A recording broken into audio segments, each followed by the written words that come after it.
Hello everyone, this is Dipanjali and I welcome you all on my YouTube channel Study Time Media। बच्चों previous video में हम लोगों ने acid पढ़ लिया है, यानी जितने भी एसिड होते हैं जो खट्टी चीज़ें होती हैं सॉर टेस्ट वाले और हाइड्रोजन आयन कंटेनिंग मटेरियल वो सब एसिड होते हैं। आज हम लोग पढ़ेंगे उसी का ही नेक्स्ट पार्ट जो कि उनके बिल्कुल अपोजिट होता है एंड दैट इज़ बेसेस। तो अगर हम टेस्ट की बात करें बेस का तो वो बेटर होते हैं, टेस्ट में थोड़े खारे खारे से होते हैं। अगर आप लोग देखो जैसे कि चूना होता है, लाइम कहते हैं वो, या फिर कॉस्टिक सोडा वगैरह या जो बेकिंग सोडा होता है वो सब खारा खारा सा, थोड़ा कड़वा कड़वा सा टेस्ट होता है उसका। तो वो सारे क्या होते हैं, बेसेस। और अगर टच देखें यानी टच करके देखेंगे तो वो बहुत स्लिपरी होते हैं, सोपी होते हैं। जैसे साबुन को अगर टच करते हैं सोप को तो वो थोड़ा सा स्लिपरी होता है, चिकना, ऐसे ही बेसेस भी स्लिपरी होते हैं।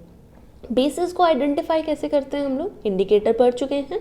बेस रेड लिटमस पेपर को ब्लू में कन्वर्ट कर देता है, यानी प्रोडक्ट ब्लू आना चाहिए, बी से ब्लू, बी से बेस, ऐसे हम लोग याद रख सकते हैं इसको। अब बेसेस सिर्फ ये नहीं होता कि OH आयन वाले होते हैं, जैसे हम लोगों ने प्रीवियसली डिस्कस किया है कि जिसमें भी हाइड्रोजन आयन होते हैं वो एसिड होते हैं और जिसमें भी OH आयन होते हैं वो बेस होते हैं।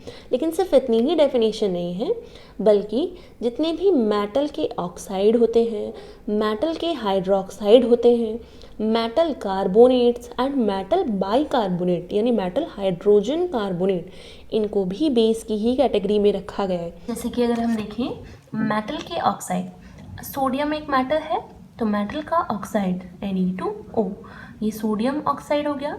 ऐसे ही जिंक ऑक्साइड या फिर कैल्शियम ऑक्साइड, तो ये बेस कंसिडर किए जाते हैं, बेस की तरह बिहेव करते हैं। मेटल के हाइड्रोक्साइड भी यानी NaOH हाइड्रोक्साइड और जिंक हाइड्रोक्साइड और कैल्शियम हाइड्रोक्साइड, ये भी बेस की तरह। तो जिनमें हाइड्रोक्साइड है वो ही बेस नहीं होते, बल्कि ऑक्साइड वाले भी होते हैं, कार्बोनेट वाले भी होते हैं। कार्बोनेट जैसे कि Ne2CO3 सोडियम कार्बोनेट, मेटल का कार्बोनेट है, और जिंक कार्बोनेट ZnCO3 और कैल्शियम कार्बोनेट CaCO3, ये कार्बोनेट वाले भी बेस कंसिडर किए जाते हैं। इसके साथ साथ हाइड्रोजन कार्बोनेट, जैसे कि अगर हम देखें NaHCO3 sodium hydrogen carbonate, sodium bicarbonate, ये भी एक बेस होता है। तो बेस में सिर्फ ये OH आयन ही की तरह हम नहीं बोल सकते, बल्कि ये ऑक्साइड वाले भी बेस की तरह बिहेव करते हैं, कार्बोनेट वाले भी और हाइड्रोजन कार्बोनेट वाले भी बेस की तरह ही बिहेव करते हैं। अब अगर हम एल्कलाई देखें तो अगर हम किसी बेस को, वैसे कुछ बेस ऐसे होते हैं जो वाटर में डिज़ोल्व हो जाते हैं और तब हम उसको कहते हैं एल्कलाई, यानी जो बेस वाटर में डिज़ोल्व हो गया है उसको हम एल्कलाई कहते हैं। Bases dissolve in water are called alkali. अब बेस भी एसिड की तरह डिवाइड होते हैं दो पार्ट में, स्ट्रॉन्ग बेस और वीक बेस। स्ट्रॉन्ग बेस कैसे होते हैं, जो कम्प्लीटली आयनाइज्ड हो जाते हैं, यानी जब हम उनको वाटर में डिज़ोल्व करते हैं तो वो पूरी तरह से अपने आयन में डिवाइड हो जाते हैं और ज़्यादा से ज़्यादा हाइड्रोक्साइड आयन लार्ज अमाउंट में प्रोड्यूस करते हैं। जैसे कि अगर हम देखें ये NaOH एग्जाम्पल है स्ट्रॉन्ग बेस का, और KOH पोटेशियम हाइड्रोक्साइड। तो अगर हम इसका एक्वस सॉल्यूशन लेते हैं इनका तो क्या होगा, ये कम्प्लीटली, ये एरो आप लोगों को पहले भी बताया था कि ये इरिवर्सिबल का साइन है, यानी कि ये पूरी प्रोसेस, ये आयंस में टूट गए हैं NaH और OH माइनस आयन, तो ये पूरी तरह से आयनाइज्ड हो गई है एक्वस सॉल्यूशन। और ऐसे ही ये भी हो जाएगा पूरी तरह से K आयन और OH आयन, तो ये पूरी तरह से आयनाइज्ड होने की वजह से इनको स्ट्रॉन्ग बेस कंसीडर किया जाता है।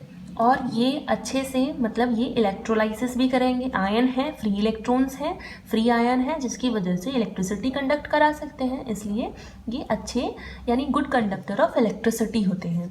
और अगर वीक की बात करें, वीक बेस जैसे कैल्शियम हाइड्रोक्साइड, तो जब इसे एक्वस सॉल्यूशन में डाला जाता है तो ये कम्प्लीटली आयनाइज नहीं हो पाता है, जिसकी वजह से ये वीक बेस है। ठीक है। तो ये टूटता तो है, लेकिन मैं ये वाला साइन लगाऊंगी यहाँ पर रिवर्सिबल का, यानी ये आगे पीछे दोनों की तरफ रिएक्शन हो सकती है, यानी रिएक्टेंट से प्रोडक्ट भी बन सकता है और प्रोडक्ट से रिएक्टेंट भी बन सकता है। प्रोसेस में जिसमें कि ये साइन हम लोग यूज़ करते हैं वो वीक है, वीक बेसिस वाला, और ये स्ट्रॉन्ग बेसिस वाला। नेक्स्ट अगर हम कुछ प्रॉपर्टीज़ देखें बेसिस की, तो पहले हम फिजिकल प्रॉपर्टी देखते हैं, फिर केमिकल। फिजिकल प्रॉपर्टी में देखें तो ये बेटर टेस्ट का होता है, पहले भी डिस्कस कर चुके हैं। सोपी टू टच, यानी टच करेंगे तो चिकना होता है। जितने भी डिटर्जेंट होते हैं, सोप होते हैं, उन सब में बेस मिला हुआ रहता है, जिसकी वजह से वो थोड़े से स्लिपरी होते हैं। इलेक्ट्रोलाइट्स, मैंने अभी भी बताया कि इलेक्ट्रिसिटी को कंडक्ट कर सकते हैं। आयंस की वजह से, इनमें जो आयंस होते हैं वो हेल्प करेंगे वाटर में डिजॉल्व करने के बाद। और कोरोसिव होते हैं, यानी जिस तरह से एसिड खतरनाक होता है ऐसे ही बेसिस भी बहुत खतरनाक होते हैं, वो भी जला सकते हैं, वो भी एक तरह से डेंजर होते हैं। और स्ट्रॉन्ग कॉन्सेंट्रेट हो तो और भी ज़्यादा। कॉन्सेंट्रेट यानी जिसमें वाटर का अमाउंट कम हो, और डाइल्यूट जिसमें वाटर का अमाउंट ज़्यादा हो। अब हाइड्रोजन आयन कंटेनिंग है, यानी मोस्ट ऑफ द बेसिस में हाइड्रोजन आयन मिलता है, तो ये कॉमन है जितने भी बेसिस में। अब केमिकल प्रॉपर्टीज़ अगर हम देखें तो बेस मेटल के साथ रिएक्शन करके सॉल्ट और हाइड्रोजन गैस देते हैं, है ना, बिल्कुल एसिड की तरह ही। एसिड मेटल के साथ रिएक्शन करके सॉल्ट और हाइड्रोजन दे रहा था, बिल्कुल ऐसे ही ये भी करते हैं। लेकिन ये रिएक्शन यानी बेसिस बहुत कम बेस ऐसे होते हैं जो मेटल से रिएक्ट करते हैं और सॉल्ट और हाइड्रोजन गैस देते हैं। अब जैसे कि रिएक्शन देखिए हम, सोडियम हाइड्रोक्साइड बेस है, इसकी रिएक्शन अगर हम जिंक से कराएं, यानी जिंक के पैलेट्स होते हैं उनको इसमें अगर हम डालें और फिर उसको हीट करें, ये हीट का सिंबल हो गया, तो इससे क्या बनेगा, सॉल्ट बनेगा। कौन सा सॉल्ट बनेगा, सोडियम जिंकेट, Na2ZnO2। अब इसमें ये एक हो गया आयन और ये एक हो गया आयन, दोनों आपस में कंबाइन हुए थे, यानी ये जो फॉर्मूला बना है वो सोडियम आयन से बना है और जिंकेट आयन से बना है, ZnO2। तो ये, अब इसकी वैलेंसी 2 है तो यहाँ पर आ गई, और इसकी वैलेंसी 1 है तो पूरे के पास 1 है। और हाइड्रोजन गैस, ये एरो लगा दिया ऊपर की तरफ, क्योंकि गैसेस ऊपर की तरफ उठती है तो उनका सिंबल हो जाता है ये। तो हाइड्रोजन गैस इवॉल्व हुई। अब हाइड्रोजन ही कैसे पहचाने हम कि हाइड्रोजन ही इवॉल्व हुई है, तो ये क्या करेगी, पॉप का साउंड देती है। जब हम इसको जलाते हैं, यानी कि ट्रैप करेंगे हम हाइड्रोजन गैस को और उसके बाद तीली दिखाते हैं उसको, तो इस केस में पॉप का साउंड आता है, तो ये आइडेंटिफाई हो गया। अब नेक्स्ट अगर हम देखें, bases react with acid to form salt and water, ये पहले भी हम लोग पढ़ चुके हैं, न्यूट्रलाइजेशन की प्रोसेस है, यानी बेस एसिड के साथ रिएक्ट करके सॉल्ट और वाटर बनाते हैं और रिएक्शन को न्यूट्रलाइजेशन कहते हैं। जैसे अगर हम देखें NaOH प्लस HCl, ये ले सकते हैं हम लोग, आपस में मिले सॉल्ट बना, NaCl प्लस वाटर H2O। अब इसमें बना कहाँ से, देखो ये एसिड है तो हाइड्रोजन आयन देगा यहाँ पर, और ये बेस है तो ये हाइड्रोक्साइड आयन देगा यहाँ पर।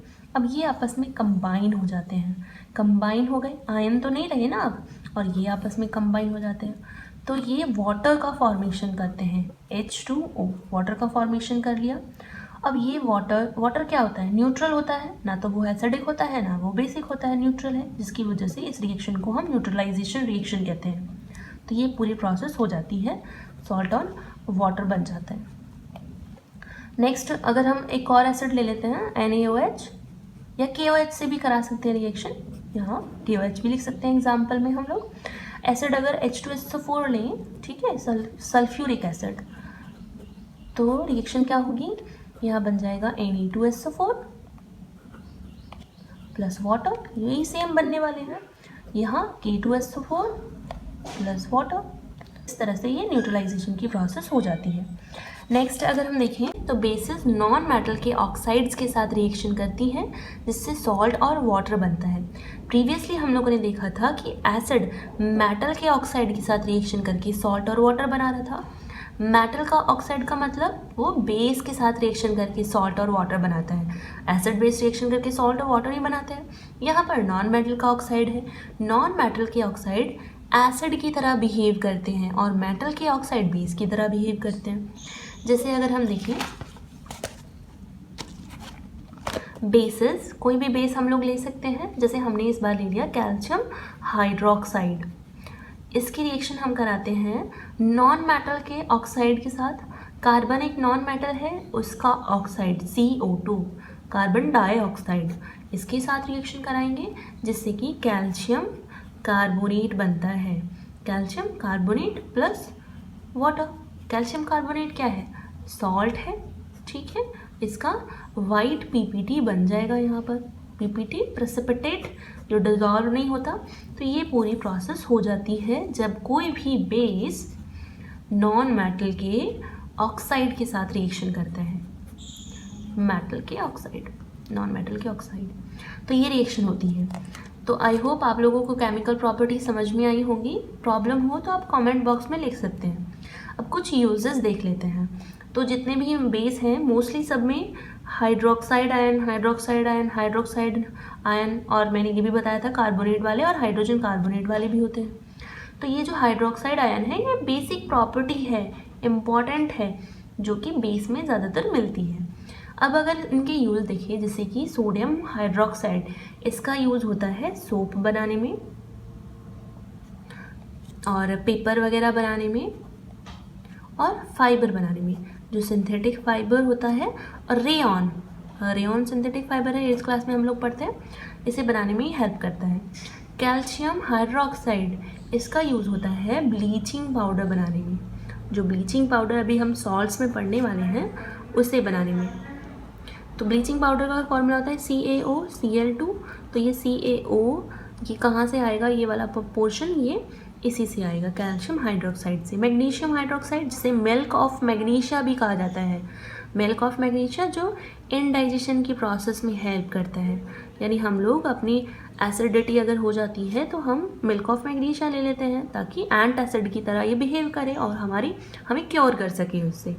तो ये इसकी तरह हेल्प करेगा डाइजेशन की प्रोसेस में, न्यूट्रलाइज कर देगा। नेक्स्ट है सोडियम कार्बोनेट। तो ये क्या होता है? Washing soda. अगर इसमें 10H2 और हम जोड़ देते हैं तो ये वॉशिंग सोडा का फॉर्मूला हो जाएगा। तो इसे बनाने में, इसकी मैन्युफैक्चरिंग के लिए और वाटर को सॉफ्ट करने में, जो हार्ड वाटर होता है उसको सॉफ्ट करने में ये हम डालते हैं। तो हार्ड वाटर क्या होता है? जिसमें कि जो एक तरह से कैल्शियम और मैग्नीशियम के आयन्स मिले हुए रहते हैं, उसको हार्ड वाटर कहते हैं। तो अगर हम इसे डाल देते हैं तो ये आयन कम हो जाते हैं, जिसकी वजह से वाटर सॉफ्ट हो जाता है। और लास्टली अगर हम देखें सोडियम हाइड्रोजन कार्बोनेट यानी बेकिंग सोडा, तो ये कुकिंग में हेल्प करता है क्योंकि ये बेक करने में हेल्प कर रहा है, बेकिंग सोडा है। इसके साथ साथ इसे भी इंडाइजेशन की तरह हम लोग यूज़ कर सकते हैं, यानी अगर एसिडिटी हो जाती है तब हम इसका यूज़ करते हैं। और ये सोडा एसिड जो एक्सटिंग्विशर होता है, फायर एक्सटिंग्विशर, उसमें भी हेल्प करता है क्योंकि इससे क्या होता है, कार्बन डाइऑक्साइड गैस रिलीज़ होती है जो कि आग को बुझाने का काम करती है। तो आई होप आप लोगों को आज का टॉपिक समझ में आया होगा, और अगर वीडियो ज़रा भी पसंद आए आपको तो लाइक और सब्सक्राइब ज़रूर करिएगा।